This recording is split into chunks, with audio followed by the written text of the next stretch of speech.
Fellesskapet, eller einstakling. Pott finner pott!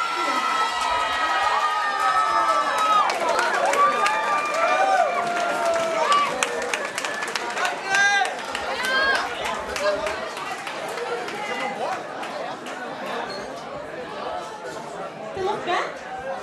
Takk for det.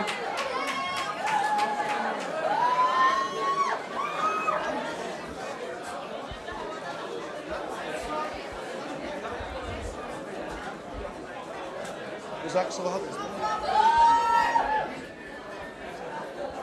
Tusen fyra. Tack till oss som har ställt på. Tack till domaren i Tenna för det är så gör ja, till den för några ska se lägga. Jag vill tacka alla dem som har stått och så vi börjar spela för en nutchans igen här. Det är ordentligt gott och till nästa dem tar man anledning som så att det är ordentligt gott och det är jag som är kliché men det tror vi där vi att vi har. Så tack för det. Samtidigt här kommer vi årsens förskapet eller einstakling. Pott finner på. Lucka finner. Tack för det. Så sender det här vi en heirsmärkare till det bästa einstaklingar. Det är några fel, det kan helt om det. Jag hade ordentligt gott. Det är först för att vi är nominerade till det års. Och så vunnit vi tar ordentligt glädje för. Det är ena för vunnit ena för fyr. Det har varit till AME att ha Music Awards. Men det har varit fyra bästa sång. Nej, det var mest spansam. Och det är bara statistiker. Så det är ordentligt gott. Det är faktiskt stämma. Så det är ordentligt gott. Tid var nominerade i samma vi Högman Lisberg, Orska, Sick och The Dreams. Fy vunnit tid. Det tror jag vi har spalt nekva goda konserter. Och som nekva folk jobbar upp. Men det ska sägas ett tryck för det att Mr. Dreams har vi next spaltning för så att kanske för att ställa men mot till hela bölkarna så är det ganska skönt snett.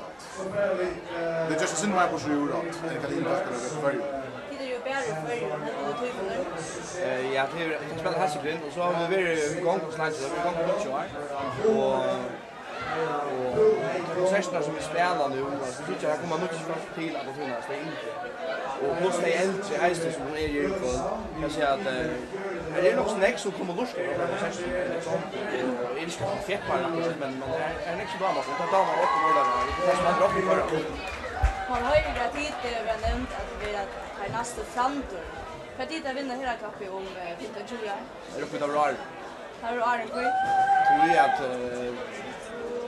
vi att det tar rockni bara vi. Det drocks vi vidare löv om 20 år. Nej, jag ser det samma. I rock vi alltså vi vinner några så där så blir det snarare. Det är rockni så.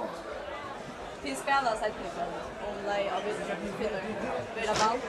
Ja, det blir sjuta ballingar kanske för alla pengarna. Och det här gör det inte värre att vi har vunnit. Det är väl kanske inte snett hvis vi inte vunnit och så liksom lucka ballen. Nu blir det ordentligt gott. Det blir ordentligt gott. Vi får spela något slanchal. Vi tar så i sätt. Köra det. Det är lust vi att vi får vara som fjoler. Hur ska det göra? Nej, det är väl alltid. Köra bara det vanliga. Full slanchar, det går slanchar, ballingar slanchar, köra det. Det är ordentligt gott. Det blir ordentligt. Alltså det får ju ju Nej, vi gör inte. Var det svettar kväll finner? Jag säger så sambandsmärna som vi vaktar inte. Det går vi tog er till här så vi kan bara vara postat i raskar. Och jag hade väl aldrig hört det så långt. Vi kör på då? Jo. Så vi hade jobbat förvaltningar. Men det är att det här är en domarpanel och jag vet inte hur det är att domarpanel och ta till hälfterna. Så jag visste kört det. Då var jag ordentligt. Tusen fyra, vi må hon att det kan göra det kväll. Jag har bara gått allt och när jag satt mig rätt. Tack för det och lucka. Tack för det.